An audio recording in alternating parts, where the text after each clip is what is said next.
దేశంలో రాజకీయ పార్టీల లేదా వాటి అనుబంధ సంస్థల కార్యాలయాల నిర్మాణం, వాటికి వచ్చే నిధుల వనరులు ఎప్పుడూ ఒక సెన్సిటివ్ మరియు ఇంట్రెస్టింగ్ టాపిక్. తాజాగా ఢిల్లీలో నిర్మితమవుతున్న ఆర్ఎస్ఎస్ కేంద్ర కార్యాలయ భవనానికి సంబంధించిన ఫోటోలు సోషల్ మీడియాలో వైరల్ అవుతున్నాయి. దీనిపై ప్రతిపక్ష కాంగ్రెస్ పార్టీ కొన్ని తీవ్రమైన ఆర్థిక ఆరోపణలు చేస్తూ సూటి ప్రశ్నలను సంధించింది. అసలు కాంగ్రెస్ లేవనెత్తుతున్న అభ్యంతరాలేంటి? కార్పొరేట్ నిధుల వినియోగంపై చట్టాలు ఏం చెబుతున్నాయి? ప్రజల్లో జరుగుతున్న చర్చ ఏంటి అనే విషయాలను ఈ వీడియోలో నిష్పక్షపాతంగా విశ్లేషించుకుందాం. కాంగ్రెస్ పార్టీ సోషల్ మీడియాలో పోస్ట్ ప్రకారం ఢిల్లీలోని ఆర్ఎస్ఎస్ కార్యాలయ నిర్మాణానికి అదానీ, అంబానీ వంటి పెద్ద కార్పొరేట్ సంస్థల నుండి దాదాపు 500 కోట్ల రూపాయలు corporate social responsibility CSR funds అందాయని ఆరోపిస్తున్నారు. అంతేకాకుండా బీజేపీ అధికారంలో ఉన్నప్పుడే ఇలాంటి భారీ నిర్మాణాలను పూర్తి చేసుకోవాలనే ఉద్దేశంతో ఈ పనులు జరుగుతున్నాయని విమర్శిస్తున్నారు. ఇక్కడ ప్రతిపక్షాలు మరియు పబ్లిక్ డిబేట్లో 3 ప్రధానమైన ప్రశ్నలు వస్తున్నాయి.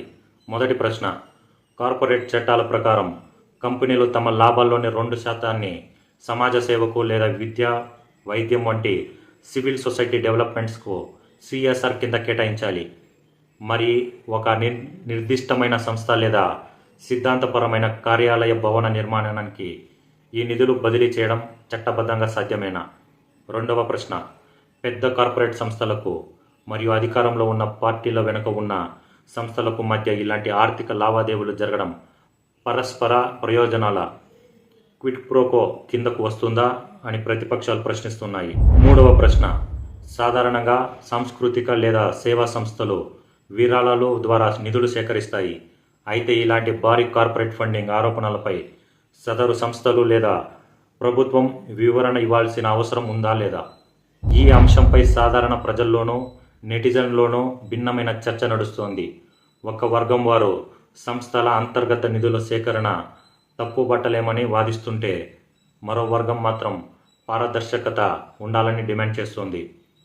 ప్రజాస్వామ్యంలో ఏ సంస్థకైనా భవనాలు నిర్మించుకునే హక్కు ఉన్నప్పటికీ వాటికి వచ్చే నిధుల వనరులు చట్టబద్ధమైన పరిధిలో ఉన్నాయా లేదా అన్నది ఇక్కడ ముఖ్యం. కార్పొరేట్ నిధుల చట్టాలను మరింత కఠినతరం చేయాలా అనే కోణంలో కూడా నిపుణులు దీనిని పరిశీలిస్తున్నారు. మరి ఢిల్లీలోని ఆర్ఎస్ఎస్ కార్యాలయ నిర్మాణంపై మరియు ప్రతిపక్షాలు చేస్తున్న 550 కోట్ల కార్పొరేట్ నిధులు ఆరోపణలపై మీ అభిప్రాయం ఏంటి? నిధుల సేకరణలో మరింత పారదర్శకత అవసరమని మీరు భావిస్తున్నారా? కింద కామెంట్ రూపంలో తెలియజేయండి. ఇలాంటి నిష్పక్షపాత విశ్లేషణల కోసం మన మై రియల్ సొసైటీ ఛానల్ని ఇప్పుడే సబ్స్క్రైబ్ చేసుకోండి. ధన్యవాదాలు.